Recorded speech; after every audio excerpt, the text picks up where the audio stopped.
কেন? আমার ভাই জেলে কেন? ব্যবসায়ীরা জেলে কেন?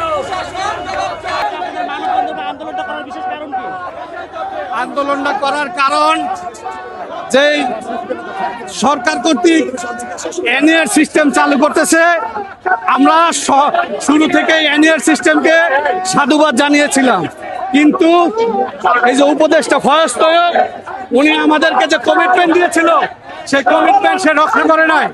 আমাদের ভাইদেরকে বিনা দোষে মামলা দিয়ে জেল হাজতে প্রেরণ করেছে এবং সেই 3 মাসের আমাদেরকে গ্রেস পিরিয়ড দিয়েছিল।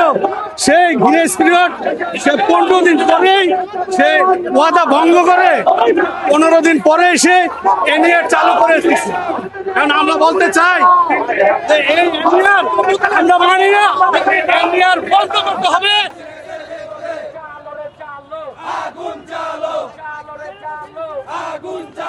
ব্যবসায়ীরা চলে কেন? ব্যবসায়ীরা চলে কেন?